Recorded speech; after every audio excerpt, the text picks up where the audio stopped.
Welcome back to Human Resources for the People. It's a human capital revolution.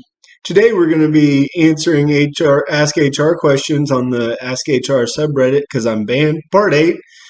These are always fun. These have a slightly darker theme today. We're going to be talking about a few layoffs. The first one up is from California, and it says, "I work in tech and was laid off after work. Wow, he probably probably can't write, and that's why he's getting laid off. And was laid off after work for the company that I worked for 4 years. They laid off 15% of the company. They are providing a severance package. Can I negotiate for more money? No, no. That the answer to the first question.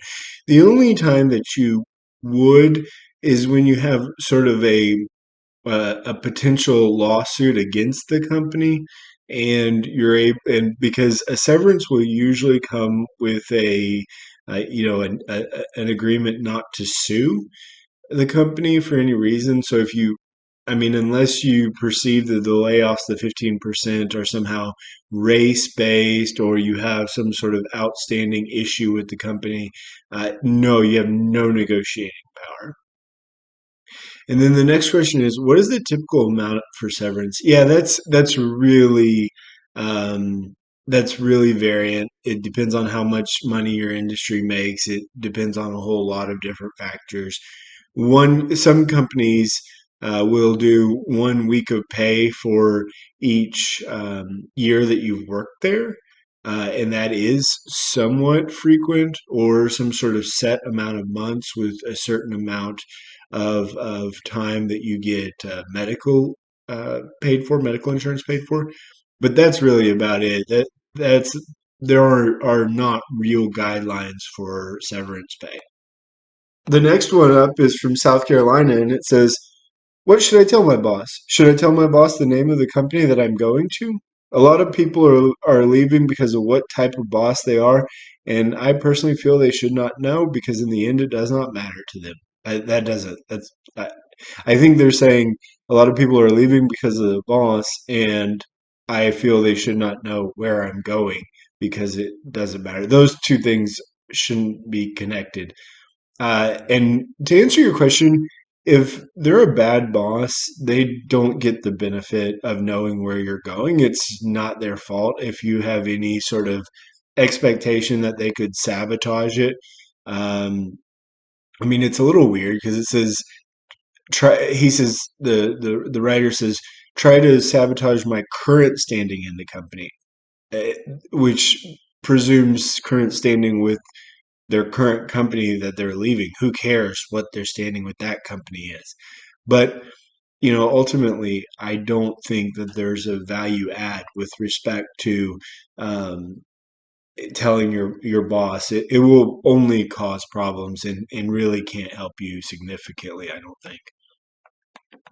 The next one up is a little bit long. It's out of Rhode Island, and the title is, "My boss told me I need to give her 3 months notice if I'm leaving."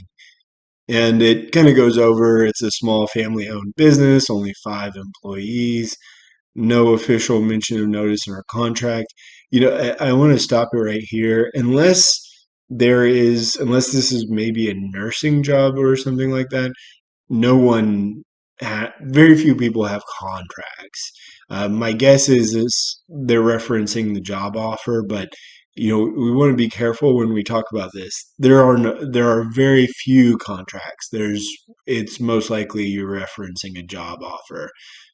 So there's, but anyway, it goes on to say that the boss uh, tells her that she needs to give 3 months notice when you're thinking about leaving, and then she talks about that the work environment is extremely toxic and a lot of employees are going through it. And she says, no job is going to wait around 3 months, of course. So, a couple things. So, and then puts two options, which is going on vacation on March 10th, and thinking that, and just telling her that March 9th will be the last day. Don't do that. I wouldn't do that.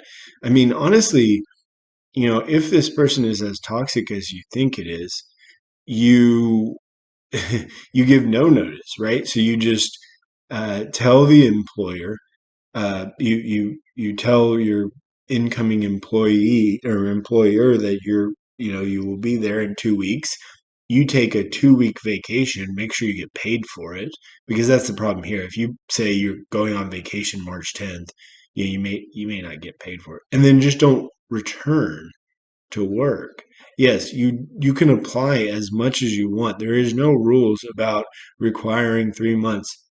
2 weeks is a courtesy and is not required by anything unless you have a contract, which again, I really doubt that this employee does.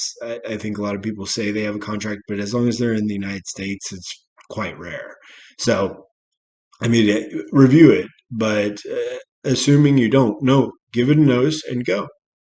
Good luck, and thank you very much.